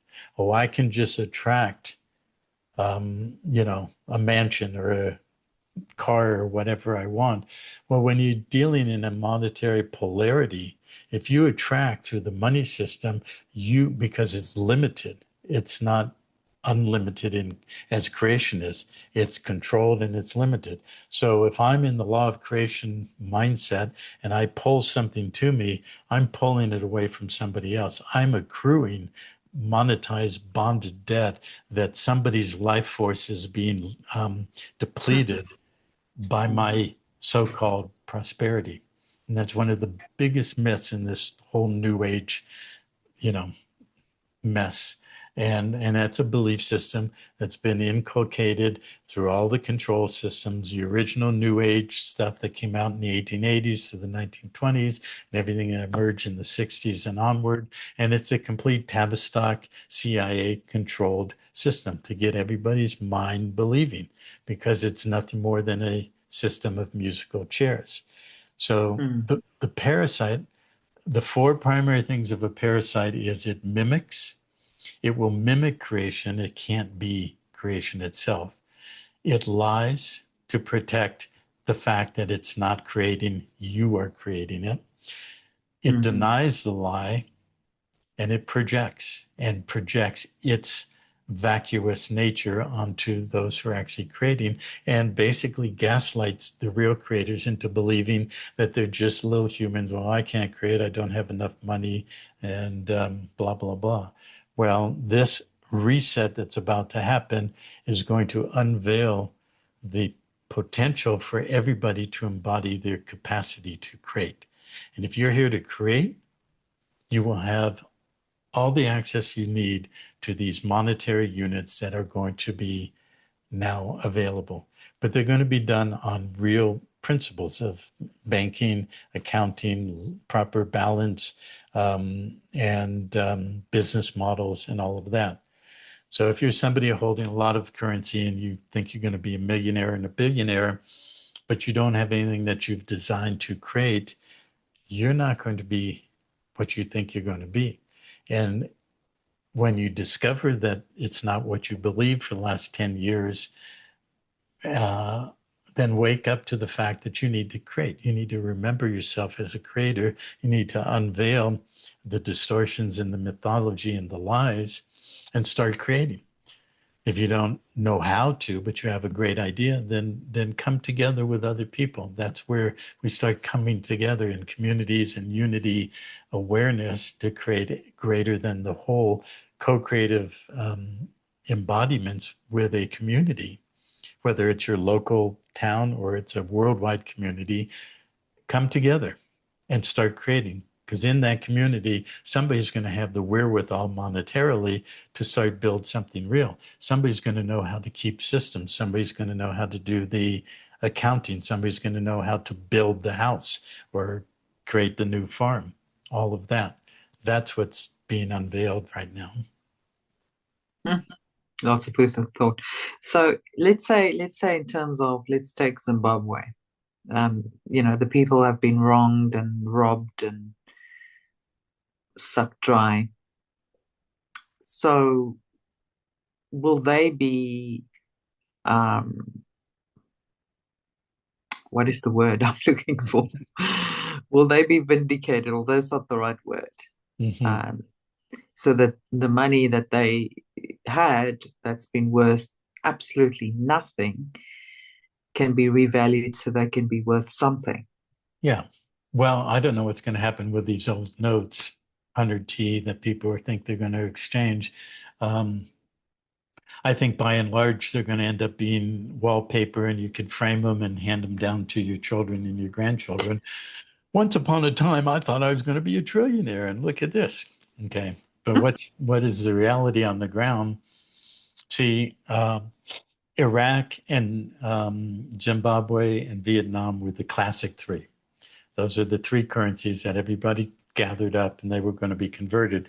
But each one of them was tied to a cabal controlled system that was tied to the invasion of Iraq in '03, the building of the green zone in that Babylonian, the resurrected Babylon. And so the Iraqi dinar was collapsed right away. It was worth nothing. It couldn't be exchanged internationally.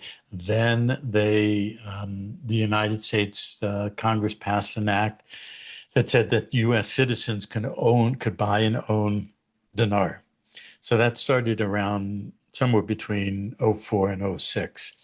And the first time bought dinar was '07. So we were in on it pretty much right near the beginning. And it was the same thing. Buy this dinar, it's going to be revalued. And it was literally then, the first time we bought some Iraqi dinar was in May of 2007.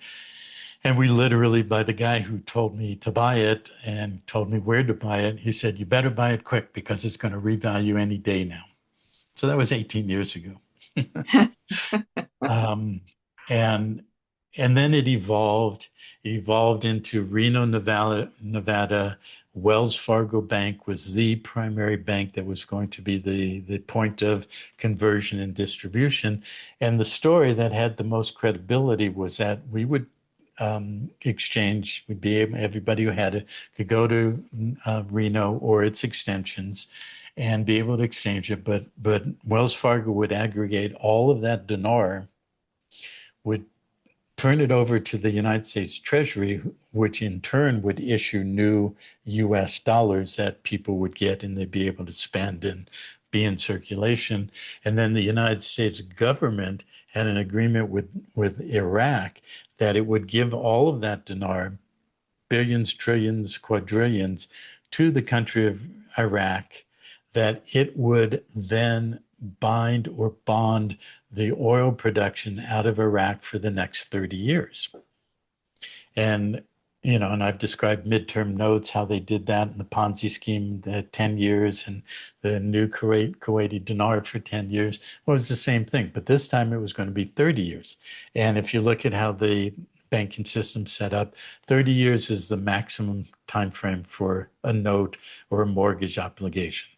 And there's short ones, MTN or midterm note is 10 years. That's why they call it midterm as opposed to long term. So it was a 30-year mortgage essentially on the treasury of Iraq that would be paid off over 30 years in the form of oil production. So that would assure the United States would control all the oil or a lot of it coming out of Iraq for the next 30 years after the so-called RV or revaluation. But which part of Iraq and which part of the United States? The cabal, the deep state. They controlled it then. Where did China come in? China, by this point, owned about 35 or 38% of Wells Fargo.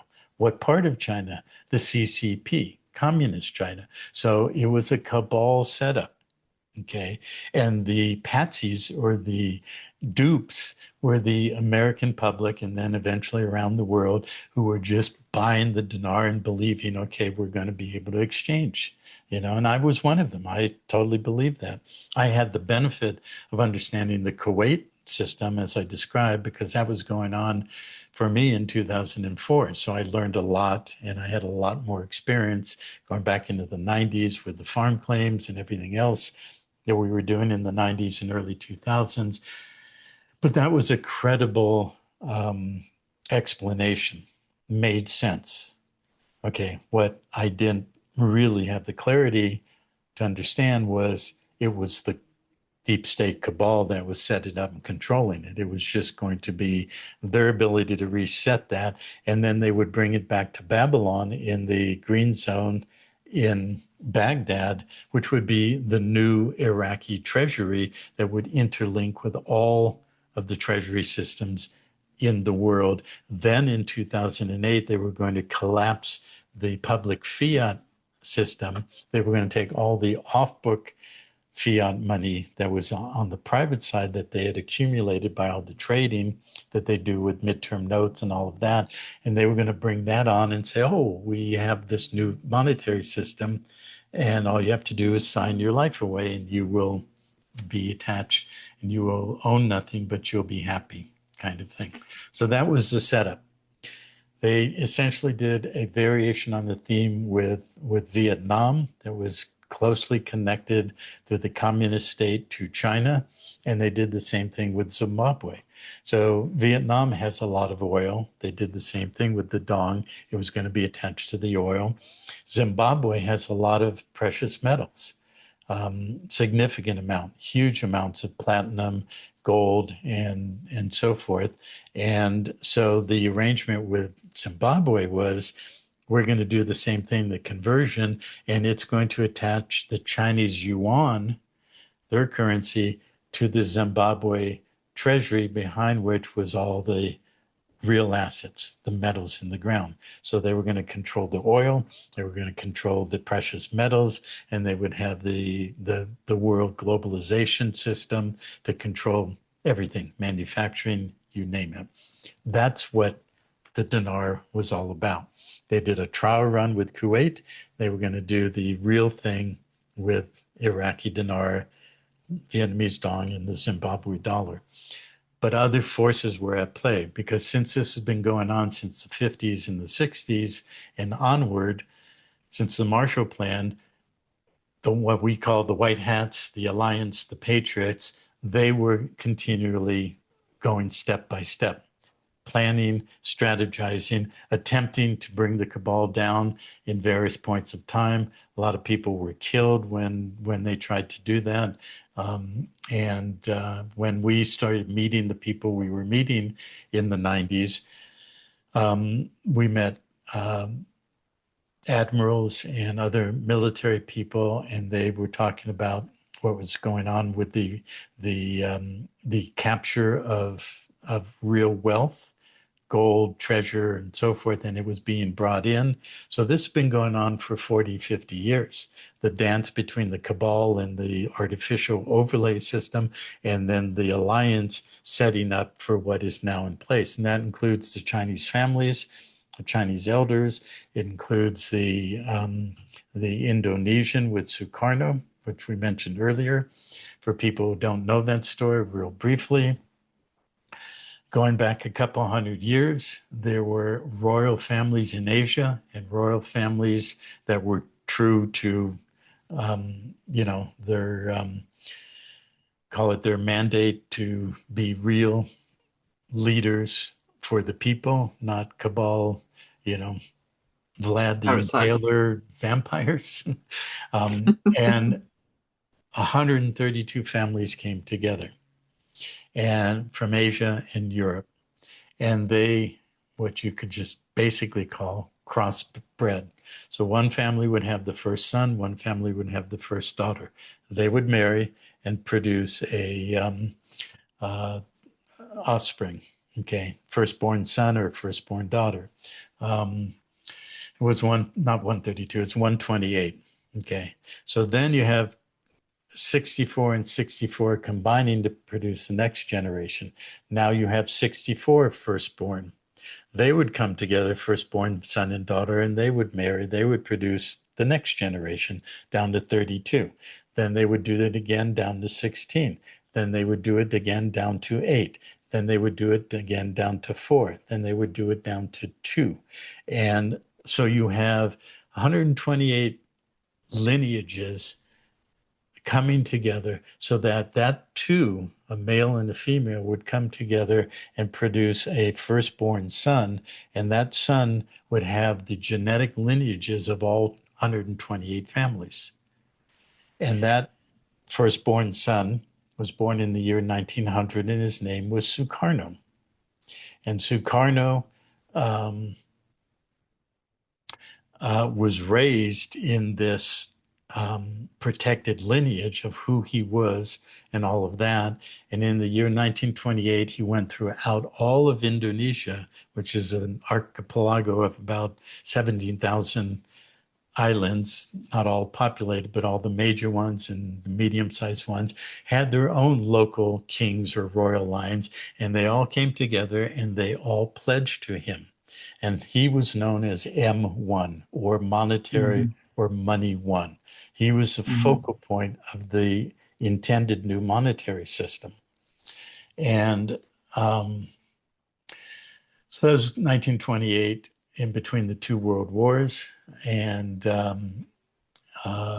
going into the 30s. All of this was being brought together. And then you have World War II. You have the Japanese who invaded and took over Japan. Japan took over Indonesia. And Sukarno and his family, and as many as possible, the local kings and royal families, they went underground. But Sukarno was arrested numerous times. But the Japanese didn't execute him. They would just exile him, and they'd put him on this island or this island, which was just another kingdom, minor kingdom that he lived with, and they pledged their allegiance. And there was vast amounts of wealth that had been gathered for hundreds and thousands of years that was under his authority and control. Then there was the additional wealth of everything the Japanese had gathered up, and in large part throughout all the Asian countries during World War II, and had ended up being forced to bury in the Philippines. And then the Philippines, that's where this guy named Ferdinand Marcos emerged as the leader around 1968, thereabouts. Well, Sukarno's third wife was cousins with Imelda Marcos. So there was another bond of royal families. They were also connected to China. They were also connected to Europe. There was a line of the House of Habsburg that also, through the Spanish, because the Spanish became the Holy Roman Empire from the 1500s, created Latin America. As the Spanish Empire took over the Philippines, that's a lineage through the House of Habsburg going back to the royal, the Holy Roman Empire. That goes back to Charlemagne, which goes back to southern France, which goes back to Judea and lineages that came out of royal families there. So we were introduced to a woman who was similar to Sukarno, who was the merger or the convergence of all these royal lines: Europe, China, the Ming Dynasty, the Philippines, Indonesia. And we met her in the 1990s, and she had a similar history. So we got connected to the Sukarno lineage. We got connected to the Filipino lineage. There's all these convergence. These are things that we literally walked through and experienced during the 90s and 2000s as Andrew and I were building what eventually became PanTerra. And a lot of this is just vast detail. I happen to have an extremely good memory. I remember times, dates, everything. So I can repeat these pretty much verbatim. One day I'll write another book about all this history. Yeah. It's quite extraordinary, and I'm just kind of touching on the surface. But this is what I mean when I say we were immersed in being right in the center of all these converging points of history, having to do with ancient lineages, genetic lineages, royal families, you name it, the monetary aspect, the treasury of real treasure, this real wealth. We actually met the true heir of the Sukarno fortune, and we don't have time to go into that, maybe next time, but his story is amazing and extraordinary. And we met him in 2001, 2002, and a lot of things were prepped to really open up. And then 911 happened. And then the lockdown, the suppression. So all these things were forced back underground, but they've never gone away. I mean, these are things that are hundreds and thousands of years old in terms of the real lineages. The Shaolin priesthood in Tibet and southern China, they have a lineage that relates to this. We interacted with this man, Ivan, that I mentioned to. He introduced us to some real interesting key links and when I used to go to Hong Kong all the time. So, but all of this was convergent. This is the real world treasure, the inheritance of the world that's been accumulated through all of these converging lineages that has been protected even through the 20th century.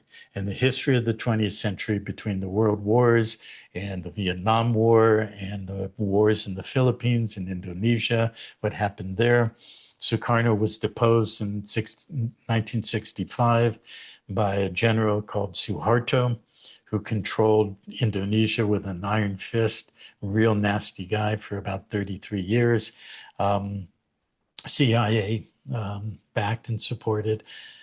So, but that's what will be the grounding, the foundation of this reset in a real monetization.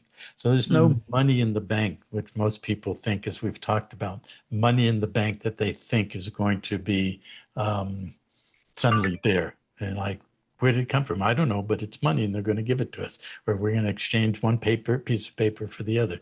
No, this is real treasure that has now been through an alliance in the world, a treasury alliance, a monetary alliance, and a political alliance, and a military alliance to finally defeat the real parasite that has infected everything in this world, that took the source connection, stem cell sort of universal creational capacity of real greater beings, living beings, you and I and many others watching this, that we allowed ourselves to be parasitically attached so that we would force the rot and the disease to the surface to wake up the masses.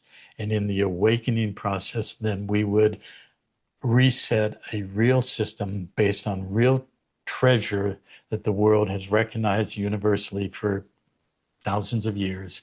And that's what the real reset is. And that's what the new monetary system is based on once the military takes care of cleaning up the mess over the next weeks and months and probably years to come.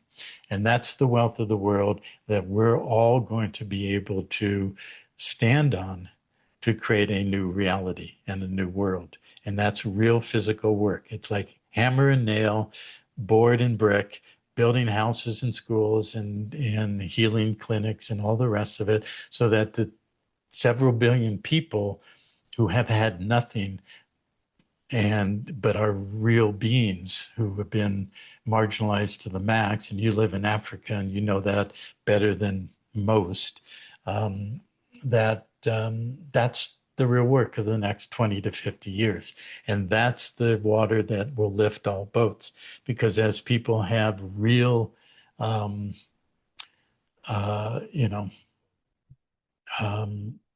minimum levels of a life that's a life of honor and dignity and integrity, then the resonance of their being will expand. That will begin to heal themselves, their families, their communities, and the earth. We'll have the ability to clear the earth or clean it or heal it. And that will create a resonant standing. People say, raise your frequency, raise your vibration, whatever you want to call it, but it'll create a level of resonance that parasite cannot exist in. It's basically the terrain theory. Yeah. There's no such thing as a germ per se from outside. It's a parasite that we create out of the toxicity and the imbalance in our biology. It's the same on a world scale. We're going to raise the terrain and the immunity so a parasite cannot exist in our reality. That's what we're doing. That is so, yeah, you filled in a lot of gaps. I mean, I know a lot of the information that you shared, but you have a way of just really filling the gaps and tying everything together, which is incredible. Um, Gosh, we've been going for a while, but I just find this also fascinating. I mean, there's a lady in the Philippines that recently surfaced. Supposedly, she's the signatory of the Rodriguez Trust, which is she's basically the daughter of the Marcoses, but she was kind of hidden for a long time. What, do you know her name? I think she calls herself Princess Elizabeth. Okay. Uh, she's a Marcos, but the trust has the name of her mother, which is a Rodriguez. Anyway, I mean, I just I didn't really buy into any of that, but I thought I'd just ask you. Yeah. Well, it's possible. I don't know about her. I do know about the woman that I've just mentioned. We haven't had any contact with her for like 20 years. I don't even know if she's still alive. She actually lived in London for most of her life. Um, but she was connected in the Philippines to what she called the guardians, which were families that were guarding the treasure that the cabal after 9/11 and they took over and with the different presidents, Aquino and others, Corazon, that they put in their puppets and so forth. But all of that treasure never really was accessed, so it's still there. Same with the connection that we had in Indonesia. There were families that had. Generation to generation had been guarding the treasure since the 20s when Sukarno went around and created these alliances and oaths of allegiance and so forth. And the people we were connected to, which was, we were dealing directly with the true male heir of Sukarno's fortune and Sukarno's daughter named Megawati, who became president in the late 90s. And that's when we were involved. But then 2001 happened. So it all fell apart.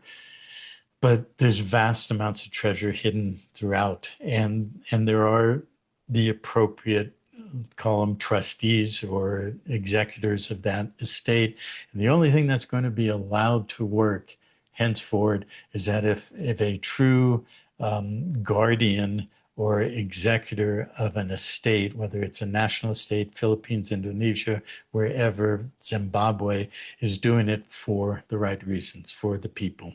And anything that's going to turn into another variation of what we've lived in our whole lives, it's just not going to happen. So when you ask Yeah. about Zimbabwe,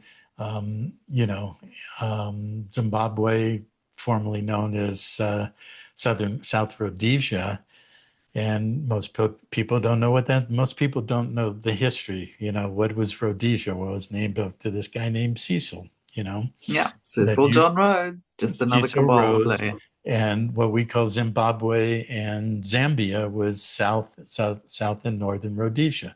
And Cecil Rhodes' commitment to the British Empire is he set up something called From Cape to Cairo. You familiar with that phrase? Yeah. And you live in the Cape Town, South Africa, Cairo, Egypt. And it was a line between those two and along the African Rift. And it went through, I guess, Botswana and South and North Rhodesia and Lake Victoria and all of that, all the way up to the Nile to Cairo. And that was the British Empire. That was the control of the backbone of controlling Africa, left, right, and middle, and controlling the wealth, the diamonds and the wood and the rubber and all the rest of that. And so that's what Zimbabwe was. And then they brought in their patsy, this Oxford educated African Zimbabwean named Mugabe, Robert Mugabe. And he did what's now being attempted to be done in South Africa, destroy Hmm. the backbone of the economy and the livelihood of the people, which was the white farmers. And they successfully did that, as you know. Um, Yeah. so I'm just repeating this for people who don't know, who's watching around the world and so forth. This is the history that, if you look at what's going on today in South Africa, it's just a repeat of what happened in Zimbabwe. But it was Mhm. successful in Zimbabwe because that was, decades ago. He was able to get the people to kill the white farmers and force them out of the country. They took over the farms. They didn't know how to farm them, so the farms collapsed and they went into abject poverty so that China could come along and say, okay, produce this $100 trillion note, Zim dollar, and attach it to the Chinese yuan so that when the reset that we're going to control happens, we can control the real wealth of the land and screw the people. So in this current now true reset, that's not going to happen. So that the new alliance, the new treasury alliance worldwide will connect to the real sovereign treasury of every country, Zimbabwe, South Africa, you know, Sierra Leone and so forth. And that will be done in the same way. If you have a real economic social application of what's in your treasury now as sovereign solvent treasure or assets, you can issue a monetary issue for your domestic economy that has to go into building your country, building bridges and roads and farms and for reforestation and all the rest of it, so that all the people will have the ability to rise as all boats rise with a rising tide. Fascinating. Yeah. Well, we should probably end this soon. I've just got one more question. Okay. So we spoke about Nasara.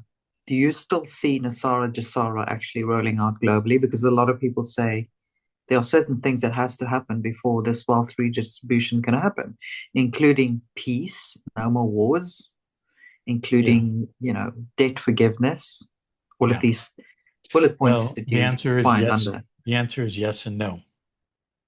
I firmly, let's just use the word believe. It's based on a lot of knowing, a lot of knowledge, um, that those things will happen. There will be a debt forgiveness. In order to have a reset into a solvent, not a bankrupt monetary system, there can't be any debt. But all Mhm. the money that circulates, billions, trillions, quadrillions around the world, including the historical bonds, FRNs in my pocket or Rand in your pocket, and every currency on the planet, all the electronics, all the derivatives, they can't just be yanked and say, okay, no more debt. That would collapse the whole world system. Yeah. There's the appearance of a collapse going on right now, but that's a collapse. It's a controlled collapse of the Federal Reserve note and the petrodollar and all of that, so that the new system will step right in. So there won't be a real collapse. There will be shortfalls, and a lot of people will have to scramble. It's not an instantaneous milk and honey and dollars flowing on the streets, but all debt will be settled and closed. As to how that will happen, I don't know. I don't know the mechanics of it. I don't know how long that will take. We are involved with some things we're connected to that are systems that we can see being implemented in the US system that are already settling, call it forgiveness, but it's a settlement and extinguishment of the debt. Has to do with how the public side of debt and the private side of equity is set up, how the estates are set up. And again, put in a plug. This is what you learn in Gemstone University, University in the PanTerra educational system. You will learn what Mm. these mean in real terms. But but it can happen instantaneously. But it can't also be just make all that go away. It has to be settled. The books have to be closed in order to have new books based on solvency begin. But the beginning will be sort of an instantaneous moment. How that will feather out over months and years for everybody, I don't know. I really don't know. Maybe in a month or two from now, I'll have more information. We can talk about it. But right now, that's where the yes and the no. Yes, I know that all debt will be resolved, but I don't know the mechanism or the time frame. Mm. So It, then, it, but then Nassar, you say, well, it has to be peace. Well, there's not going to be peace in the world instantaneously. There's a lot of military action that has to take place. A lot of stuff has to be cleaned up. A lot of the military things going on now are superficial. They're not as mm. intense or what Yeah. appears in the media, whether that's Yeah. Iran, Israel, Russia, Ukraine, Gaza. Um, but there's still real kinetic force going on. The cabal is not going quietly out into the night. They're psychopaths. They will do everything to destroy everything they can until they're destroyed. And so there will be a lot of military, but, so will it be fully peaceful? Well, maybe in a couple of years. I don't know how long, Will it be this biblical 1,000 years of peace? No, that's a bullshit religious thing. Why would there only be 1,000 years of peace? It's like, a lot of okay, people are asking that. Why only 1,000 years? Tomorrow at 9 o'clock, the 1,000 years is up. Okay, well, here's all the weapons. Let's go back to war for the next 26,000 years. And then we get another 1,000. Well, that's just stupid. That's a mind control religious belief system, biblically settled, So, but that's up to the people, But that requires personal work, inner work, resolving your trauma, healing yourself. That's multi-generational. It's going to take generations to heal the trauma in this world. So peace is an ever incrementally building, expanding concept. More people heal themselves, that the more the world is at peace. You got 8 billion people, maybe less now, who have to heal themselves or their children. So it's generational, it's multi-generational. Yeah. So the originalness are in early 1990s is a principle. It's not necessarily an act. That was a congressional act that was sealed. That's of the corporate Congress. The corporation doesn't exist anymore. There's a new republic now, and the countries of the world are entering a republic relationship to each other. So that's a corporate act. So to say national economic stabilization, blah, blah, blah, NASARA, global, JISARA, that's just a principle.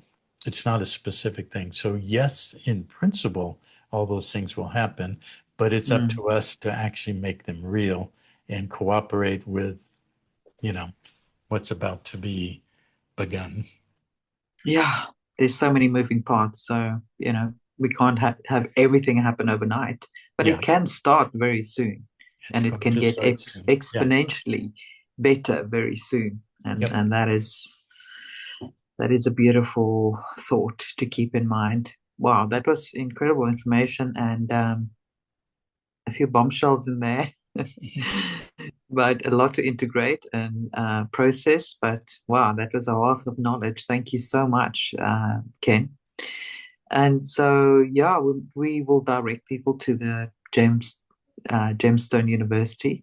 Yeah. So there's, just to repeat, gemstoneuniversity.org is our original university education. The application, become a member, is there. You can go on freedomabsolute.substack.com. You can go Freedom Absolute on YouTube, Gemstone University on YouTube. All of our primary websites, which is Gemstone University, gem.university, and PanTerraVida.org, all have a place where you can connect to becoming a member. And you can subscribe to Freedom Absolute as a non-paying subscriber or a paying subscriber.